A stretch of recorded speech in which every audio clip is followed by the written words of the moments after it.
देशासह जगभरात पर्यावरण संरक्षण, नैसर्गिक संसाधनांचे संवर्धन आणि वाढत्या प्रदूषणाबाबत जनजागृती करण्यासाठी जागतिक वसुंधरा दिन साजरा करतात आणि हजारो झाडे तोडले जातात. पर्यावरण चाललेलं आहे पालघरमध्ये. पालघर जिल्ह्यातील विकासाच्या नावाखाली मोठ्या प्रमाणावर वृक्षतोड, डोंगर पोखरणे आणि पर्यावरणाची हानी होत असल्याने वसुंधरा दिनाच्या पार्श्वभूमीवर पर्यावरणाचा प्रश्न पुन्हा ऐरणीवर आला आहे.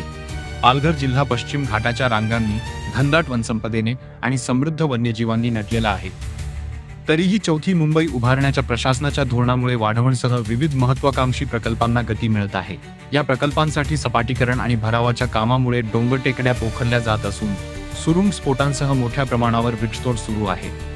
वाढवण बंदराला जोडणाऱ्या हरित मार्गासाठी डहाणू आणि पालघर तालुक्यातील तब्बल 72,760 झाडाची तोड होणार असल्याची माहिती सूत्रांकडून मिळाली आहे. या बदल्यात धुळे जिल्ह्यात सुमारे 4.75 हेक्टर क्षेत्रावर पर्यायी वनीकरण केले जाणार असल्याचे सांगण्यात येत आहे. मात्र लागवड जिल्ह्याबाहेर होत असल्याने स्थानिक पर्यावरणाच्या भरपाईचे काय, असा सवाल नागरिक उपस्थित करत आहेत. याचबरोबर डहाणू जव्हार मोखाडा राज्य महामार्ग क्रम 30 चे काँक्रिटीकरण सार्वजनिक बांधकाम विभागाकडून हाती घेण्यात येणार आहे. डहाणू शहरातील चंद्रसागर अपना बाजार ते चारोटीपर्यंत 25 किलोमीटर लांबीचा रस्ता बांधण्यात येणार असून या कामासाठी 1,760 झाडांची तोड होणार आहे. त्यामध्ये नगर परिषद क्षेत्रातील 876 झाडांचा समावेश असून वड, जांभूळ, साग, लाजरा, बांबूड, अजिस्ता, ऐन, करवंती, खरं, पीपल व इतर यांसारख्या शतकी वृक्षांची तोड सुरू असल्याने नागरिकांमध्ये तीव्र नाराजीचे वातावरण आहे.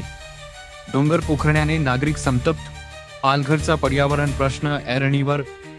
दरम्यान डहाणू तालुका पर्यावरण संरक्षण प्राधिकरण समितीमार्फत नवा साखरा येथे 1 हेक्टर क्षेत्रावर मियावाकी पद्धतीने 30,000 रोपे लावण्याचा उपक्रम राबविण्यात येणार आहे. शहरातच वृक्षारोपण करण्याची स्थानिकांची मागणी असली तरी जागेअभावी अडचणी येत असल्याचे स्थानिक स्वराज्य संस्थेकडून सांगण्यात आले आहे.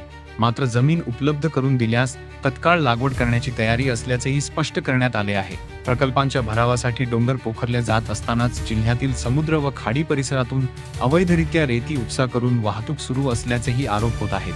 पर्यटनाच्या नावाखाली जंगल, धरणे आणि धबधब्यांच्या परिसरात वाढते प्रदूषण पाहायला मिळत असून प्रशासन बघ्याची भूमिका घेत असल्याची टीका पर्यावरण प्रेमींकडून जात केली आहे.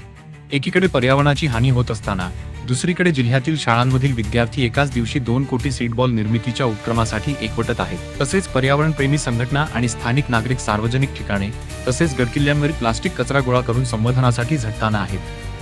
वसुंधरा दिनाच्या निमित्ताने विकास आणि पर्यावरण यामधील समतोल राखण्याचे मोठे आव्हान पालघर जिल्ह्यासमोर उभे ठाकले असून प्रशासनाने संवेदनशील भूमिका घ्यावी अशी मागणी स्थानिक नागरिकांकडून होत आहे.